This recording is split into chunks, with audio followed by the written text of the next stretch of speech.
एक बुजुर्ग महिला की मृत्यु हो गई। यमराज उसे लेने आए।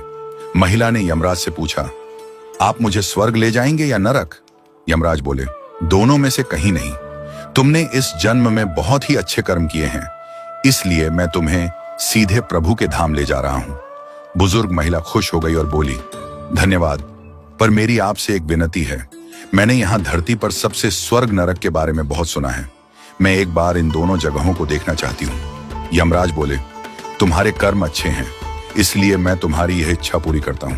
चलो, हम स्वर्ग और नरक के रास्ते से होते हुए प्रभु के धाम चले गए। दोनों चल पड़े। सबसे पहले नरक आया। नरक में बुजुर्ग महिला ने जोर जोर से लोगों के रोने की आवाज सुनी। नरक में सभी लोग दुबले पतले और बीमार दिखाई दे रहे थे। महिला ने एक आदमी से पूछा, यहां आप सब लोगों की ऐसी हालत क्यों है? आदमी बोला, तो और कैसी हालत होगी? मरने के बाद जब से यहां आए हैं, हमने एक दिन भी खाना नहीं खाया। भूख से हमारी आत्माएं तड़प रही हैं। बुजुर्ग महिला की नजर एक विशाल पतीले पर पड़ी, जो कि लोगों के कद से करीब 300 फुट ऊंचा होगा। उस पतीले के ऊपर एक विशाल चम्मच लटका हुआ था। उस पतीले में से बहुत ही शानदार खुशबू आ रही थी। बुजुर्ग महिला ने उस आदमी से पूछा, इस पतीले में क्या है? आदमी मायूस होकर बोला, यह पतीला बहुत ही स्वादिष्ट खीर से हर समय भरा रहता है। बुजुर्ग महिला ने हैरानी से पूछा, इसमें खीर है, तो आप लोग पेट भर के ये खीर खाते क्यों नहीं? भूख से क्यों तड़प रही हैं? आदमी रो रो कर बोलने लगा, कैसे खाएं? ये पतीला 300 फीट ऊंचा है। हम में से कोई भी उस पतीले तक नहीं पहुंच पाता। बुजुर्ग महिला को उन पर तरस आ गया और सोचने लगी, बेचारे खीर का पतीला होते हुए भी भूख से बेहाल हैं। शायद ईश्वर ने इन्हें यही दंड दिया होगा। यमराज बुजुर्ग महिला से बोले, चलो, हमें देर हो रही है। दोनों चल पड़े। कुछ दूर चलने पर स्वर्ग आया। वहां पर बुजुर्ग महिला को सबकी हंसने खिलखिलाने की आवाज सुनाई दी। सब लोग बहुत खुश दिखाई दे रहे थे। उनको खुश देखकर बुजुर्ग महिला भी बहुत खुश हो गई।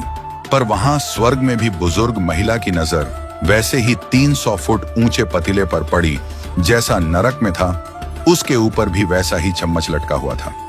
बुजुर्ग महिला ने वहां लोगों से पूछा, इस पतीले में क्या है?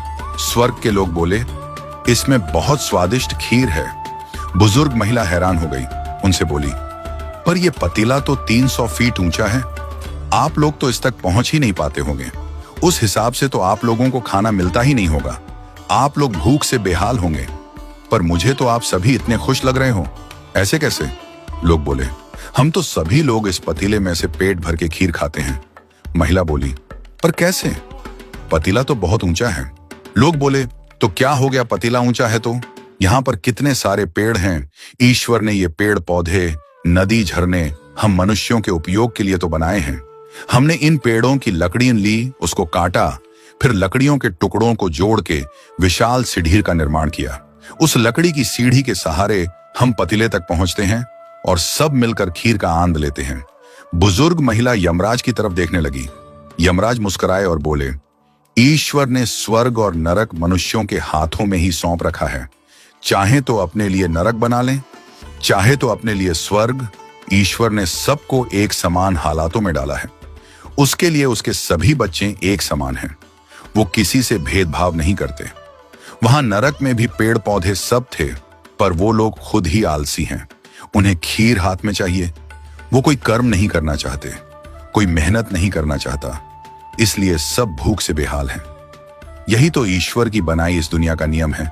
जो कर्म करेगा, मेहनत करेगा, उसी को मीठा फल खाने को मिलेगा। अर्थात स्वर्ग एवं नरक आपके हाथ में ही है।